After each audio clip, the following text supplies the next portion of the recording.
Hello everyone, this is Professor Keen. Today I will be talking about Chapter 7 of A Student's Guide to the Great Physics Texts. This chapter is entitled Beams, Bones, and Giants, and it is the last chapter that Galileo is focusing on the strength of materials.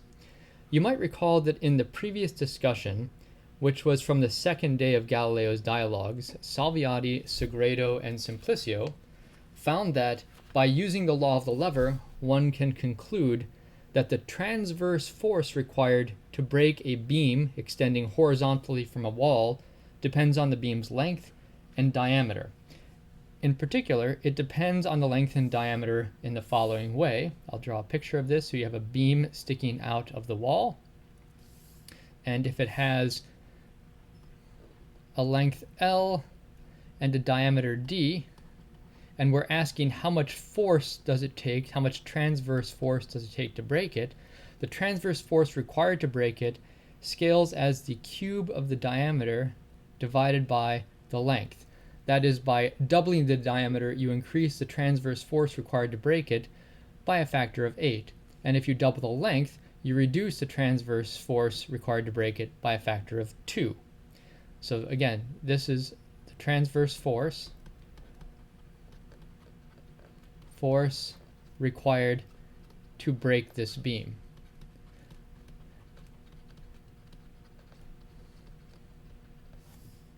And that concluded Chapter 6 in A Student's Guide. You might remember kind of where this comes from. Let me just give you a short reminder. A beam breaks when the braking moment that's trying to make the beam rotate in a clockwise direction about the fulcrum exceeds the supporting moment, which is trying to hold it up and keep it from rotating. So it's kind of a counterclockwise directed torque as opposed to a clockwise directed torque. And you might recall that, so basically this breaks when the supporting moment is less than the braking moment, right? So I guess the borderline case is when they're equal to each other.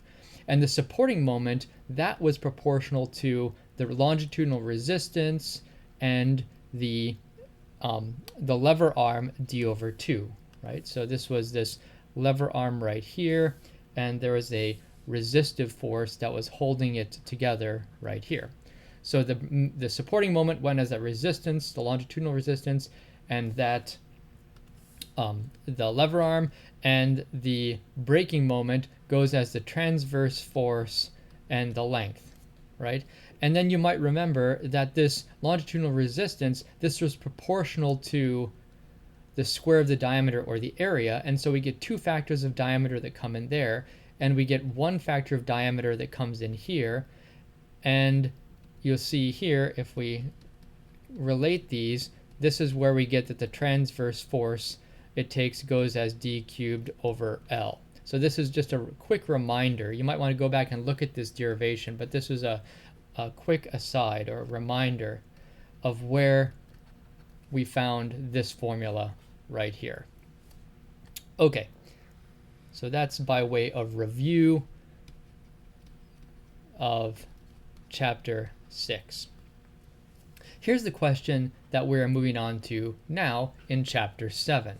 So this is Chapter 7 starting here. Okay, so let's go back to one of the original questions that Galileo asked at the beginning of day 1 of his dialogues. And here was the question: can structures or living organisms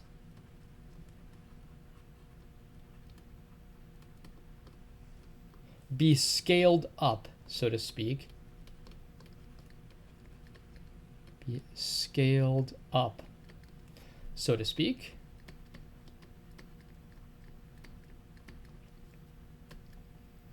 and retain their structural integrity, and still retain their structural integrity. That is, i.e., their ability to stand up under their own weight.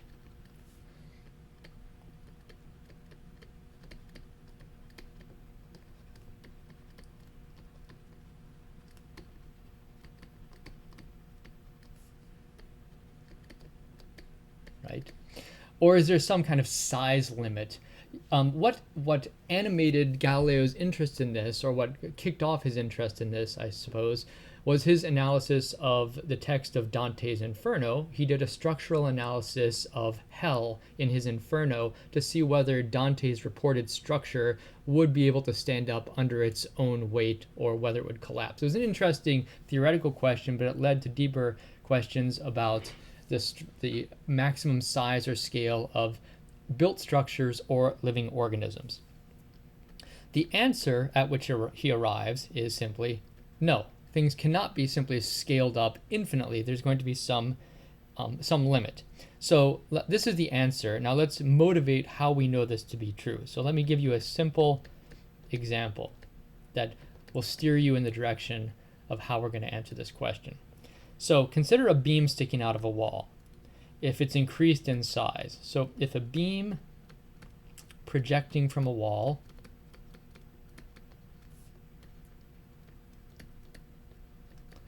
is increased in size,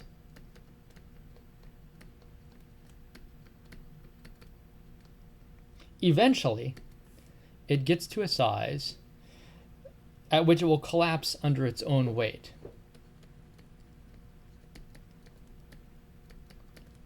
It will get to a size at which it will collapse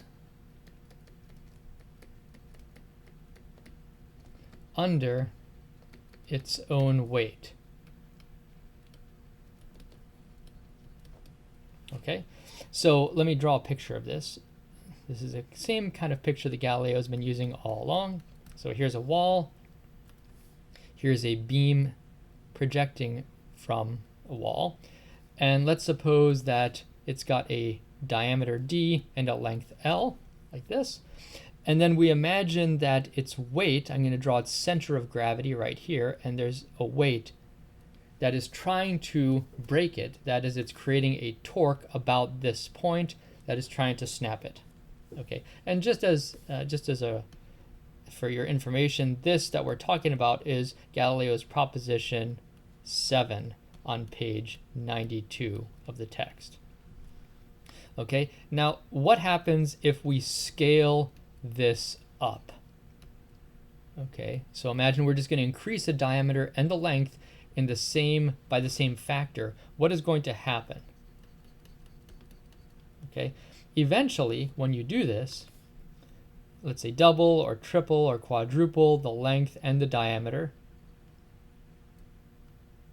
what eventually happens, so if you go, let's say you go to 10 times the diameter and 10 times the length, and it's got a new weight, so let's say whatever that new weight is right here, eventually it's going to get to a point where its weight makes it crack. So it's going to split right in here, and it will fall, crack, right? It will fall under its own weight.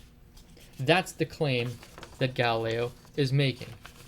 Now let's ask why, see if we can get an intuitive understanding of why this would happen. I suppose you believe this already. Maybe you don't, but maybe you do.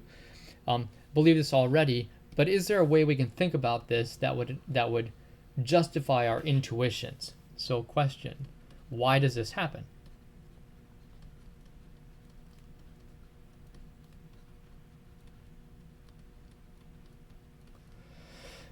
And the answer that Galileo arrives at in the course of this proposition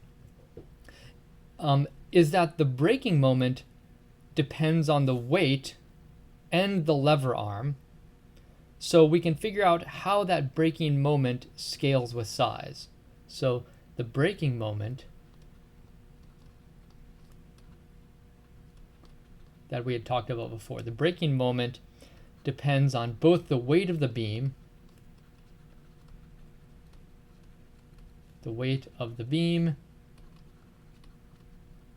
and the lever arm, which is related to the length of the beam.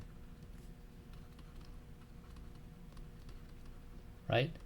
So if we think about the braking moment, how does this the braking moment, remember, that's what's trying to make it rotate in the clockwise direction about the fulcrum. Well, it depends on the weight, the product of the weight and the lever arm, which is L/2. And the weight, remember, the weight of this beam depends on the overall volume of the beam. It's proportional to the volume. So if we want to ask how the braking moment depends on the various dimensions, it's proportional to the weight, which depends on the length times the square of the diameter, right? So this is, because it depends on the volume, the square of the diameter gives you the cross-sectional area, the length gives you how long it is, of course, so that's going to show how the weight depends on these dimensions. And this, of course, depends on the length. I'm dropping factors of 2 and factors of gravity and so on, just to give you a sense of how this depends on the various dimensions of the beam. So the braking moment goes as the diameter squared times the length squared, right? But what about the supporting moment? I'm going to move this over to here so it's out of my way. The supporting moment,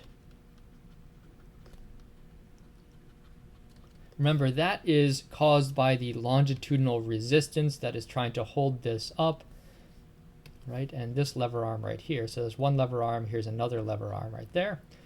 So the supporting moment depends on the longitudinal resistance, R, right? And the supporting lever arm.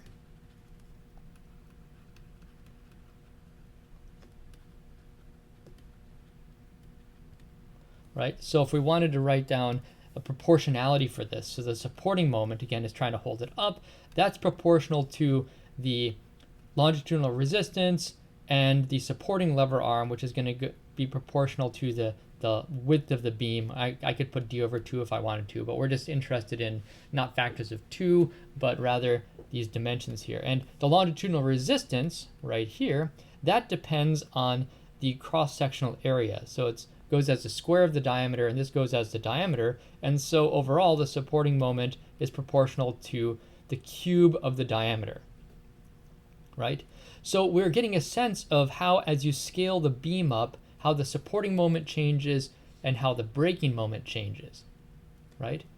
Now, notice that as you increase the size of this object, let's suppose you were to double the diameter, double the length, and so on, you're keeping the ratio of diameter to length the same, but you're just increasing them by some factor of 2 or 4 or 8 or 10. There are 4 factors of size that come in here, 2 diameter and 2 length. So we've got 4 factors of size that show up in the braking moment, whereas we've only got 3 factors of size that show up in here, right? So in other words, the braking moment is going to increase more rapidly than the supporting moment as you increase the size. And that's the most important point, is that the braking moment increases more rapidly than the supporting moment.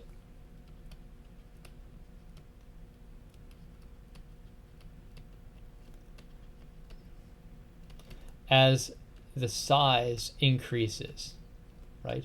And so at some point, even if it's going to be able to support its own weight at a small size, at some point it will get to be a large enough size that it will in fact break under its own weight. So this is one of the main points that Galileo is getting at here, and this is precisely why he says things like, well, if you look at the mast of a ship, right? The mast of a ship, it's got some horizontal beams sticking out that are supporting the scales, and if you have those horizontal beams to be a certain size and they support the sail and they support their own weight, you cannot simply make the ship 3 times as big or 5 times as big or 10 times as big, because at some point those horizontal beams that are sticking out of the mast, they will eventually have a larger braking moment than their supporting moment, and they will collapse under their own weight. And this has implications as well for the size of living organisms. So we'll say a few more things about this when we get together next time.